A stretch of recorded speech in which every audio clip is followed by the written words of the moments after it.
السلام علیکم ورحمۃ اللہ وبرکاتہ۔ ناظرین و حضرات، میں آپ کے ساتھ آپ کا میزبان عبدالواجد اور آپ دیکھ رہے ہیں تسنیم ٹی وی۔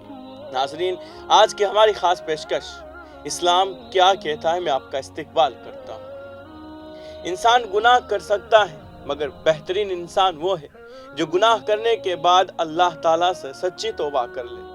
سچی توبہ کے لیے گناہ پر نادم ہونے کے ساتھ آئندہ نہ کرنے کا پختہ ارادہ ہونا چاہیے۔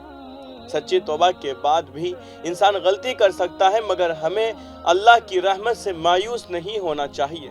لہٰذا ہمیں بار بار اللہ تعالیٰ سے معافی مانگنی چاہیے۔ ہاں، یہ ضرور خیال رکھنا چاہیے کہ ایسی حالت میں ہماری موت نہ آ جائے کہ اللہ تعالیٰ ہمارے گناہوں کی وجہ سے ہم سے ناراض ہو۔ بھوجپوری فلموں کی مشہور اداکارہ سحر افشاں نے فلمی دنیا چھوڑ کر اللہ اور اس کے رسول کے راستے پر چلنے کا فیصلہ کیا ہے۔ اس سے قبل بالی ووڈ اداکارہ اور بگ باس فیم ثنا خان نے فلم انڈسٹری کو الوداع کہنے کا اعلان کیا تھا۔ یقیناً دونوں اداکاروں کا شوبز کی چمکتی دنیا کو چھوڑنا اس اللہ کے خوف کی وجہ سے ہے جس کے سامنے ہمیں بھی اپنی دنیاوی زندگی کے ایک ایک لمحے کا حساب دینا ہے۔ سحر افشاں اور ثنا خان اور اس سے قبل زائرہ وسیم کی فلم انڈسٹری سے توبہ کسی جہاد سے کم نہیں ہے، کیونکہ سب سے اہم جہاد انسان کا اپنے نفس سے ہے۔ انسان عموماً شہرت اور دولت کا حریص ہوتا ہے، مگر سحر افشاں اور ثنا خان اور زائرہ وسیم نے دنیاوی اور وقتی شہرت اور دولت کے بجائے اخروی ہمیشہ ہمیش کی کامیابی کے حصول کے لیے یہ اہم فیصلہ لیا۔ اللہ تعالیٰ انہیں اپنی توبہ پر موت تک قائم و دائم رکھے۔ انہوں نے دنیاوی چکا چوند والی زندگی چھوڑ کر تقویٰ اور پاکیزگی والی زندگی گزارنے کا اعلان کیا۔ سحر افشاں اور ثنا خان اور زائرہ وسیم کی طرح ہماری عقل مندی بھی اسی میں ہے کہ ہم بھی اپنے گناہوں سے سچی توبہ کر کے اللہ کی طرف رجوع کریں اور بے حیائی کے کاموں، خاص کر ٹی وی اور انٹرنیٹ پر بے حیائی کے پروگراموں کو دیکھنے سے باز آ جائیں۔ قرآن اور حدیث کی روشنی میں پوری امت مسلمہ کا اتفاق ہے کہ گناہوں سے توبہ کرنا ضروری ہے۔ اگر گناہ کا تعلق اللہ کے حقوق سے ہے، مثلا نماز روزہ کی ادائیگی میں کوتاہی یا ان اعمال کو کرنا جن سے اللہ اور اس کے رسول نے منع کیا ہے، مثلا شراب پینا اور زنا کرنا، تو توبہ کے لیے 3 شرطیں ہیں: گناہ کو چھوڑنا، کیے گئے پر شرمندہ ہونا، آئندہ گناہ نہ کرنے کا پختہ ارادہ کرنا۔ لیکن اگر گناہ کا تعلق حقوق العباد سے ہے تو ان 3 شرطوں کے علاوہ مزید ایک اہم شرط ضروری ہے کہ پہلے بندہ سے معاملہ صاف کیا جائے، یعنی اگر اس کا حق ہے تو وعدہ کیا جائے یا اس سے معافی طلب کی جائے۔ غرضے کے بندوں کے حقوق کے متعلق کل قیامت تک کے لیے اللہ تعالیٰ نے اپنا اصول اور ضابطہ بیان کر دیا ہے کہ پہلے بندے کا حق ادا کیا جائے یا اس سے معافی طلب کی جائے، پھر اللہ تعالیٰ کی طرف توبہ کے لیے رجوع کیا جائے۔ توبہ کے معنی لوٹنے کے ہیں۔ اللہ تعالیٰ کی نافرمانی سے فرمانبرداری کی طرف لوٹنا شریعت اسلامیہ میں توبہ کہلاتا ہے۔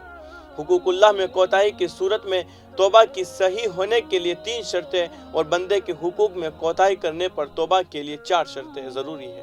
لہٰذا ہمیں جس طرح اللہ کے حقوق کو مکمل طور پر ادا کرنا چاہیے، اسی طرح بندوں کے حقوق کی ادائیگی میں ادنا سی کوتاہی سے بھی بچنا چاہیے۔ بندوں کے حقوق میں کوتاہی کرنے پر کل قیامت کے دن محسن انسانیت صلی اللہ علیہ وسلم کے فرمان کے مطابق اعمال کے ذریعے بندوں کے حقوق کی ادائیگی کی جائے گی۔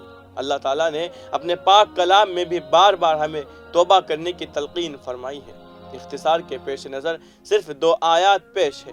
اے مومنو، تم سب اللہ کے سامنے توبہ کرو تاکہ تم کامیاب ہو جاؤ۔ اے ایمان والو، اللہ کے سامنے سچی توبہ کرو۔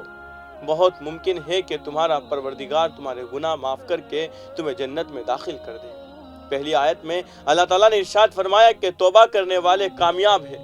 دوسری آیت میں ارشاد فرمایا کہ سچی توبہ کرنے والوں کے گناہ معاف کر دیے جاتے ہیں اور ان کو جنت میں داخل کیا جائے گا۔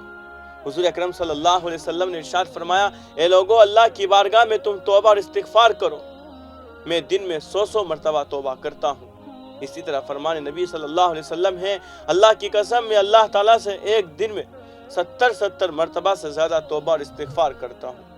ہمارے نبی اکرم صلی اللہ علیہ وسلم گناہوں سے پاک اور صاف اور معصوم ہونے کے باوجود روزانہ 100 مرتبہ استغفار کیا کرتے تھے۔ اس میں امت مسلمہ کو تعلیم ہے کہ ہم روزانہ اہتمام کے ساتھ اللہ تعالیٰ سے اپنے گناہوں کی معافی مانگتے رہیں۔ اسی میں ہمارا ہی فائدہ ہے۔ جیسا کہ ہمارے نبی اکرم صلی اللہ علیہ وسلم نے ارشاد فرمایا، جو شخص پابندی سے استغفار کرتا ہے، یعنی اپنے گناہوں سے معافی طلب کرتا ہے، تو اللہ تعالیٰ اس کے لیے ہر تنگی سے نکلنے کا راستہ بنا دیتے ہیں، ہر غم سے اسے نجات عطا فرماتے ہیں، اور ایسی جگہ سے روزی عطا فرماتے ہیں کہ جہاں سے اس کو گمان بھی نہیں ہوتا۔ جہاں تک دنیاوی زندگی میں مشغولیت کا تعلق ہے تو ہمارے نبی اکرم صلی اللہ علیہ وسلم نے ارشاد فرمایا کہ اگر انسان کو ایک وادی سونے کی مل جائے تو وہ چاہتا ہے کہ اس کے پاس 2 وادیاں ہو، اس کے منہ کو قبر کی مٹی ہی بھرے گی، اور توبہ کرنے والے کی توبہ اللہ تعالیٰ قبول فرمائیں گے۔ بڑے بڑے گناہوں سے مستقل توبہ کرنا ضروری ہے، اگرچہ چھوٹے چھوٹے گناہوں کی مغفرت کے لیے استغفار پڑھنا بھی کافی ہے۔ اسی لیے علماء کرام نے قرآن اور حدیث کی روشنی میں تحریر کیا ہے کہ ہمیں ہر نماز کے بعد اور صبح شام استغفار پڑھنا چاہیے۔ انسان کے ساتھ شیطان اپنا نفس اور معاشرہ لگا ہوا ہے، جس کی وجہ سے انسان گناہ سے سچی توبہ کرنے کے باوجود اس گناہ کو دوبارہ کر بیٹھتا ہے۔ لیکن انسان کو ہمیشہ اپنے گناہوں پر شرمندہ ہو کر آئندہ نہ کرنے کے عزم کے ساتھ توبہ کرتے رہنا چاہیے، اور اس بات کی دن رات فکر کرنی چاہیے کہ فلاں گناہ سے کیسے نجات حاصل کی جائے۔ اگر گناہ سے بچنے کا پختہ ارادہ ہے تو اللہ تعالیٰ ضرور اس شخص کو گناہ سے بچنے کی توفیق عطا فرمائے گا۔ اللہ تعالیٰ ہمارا حامی و ناصر ہو۔ آج کی اس رپورٹ میں بس اتنا ہی۔ مجھے دیجیے اجازت، اور آپ دیکھتے رہیے تسنیم ٹی وی، آپ کے میزبان عبدالواجد کے ساتھ۔ اللہ حافظ۔ اللہ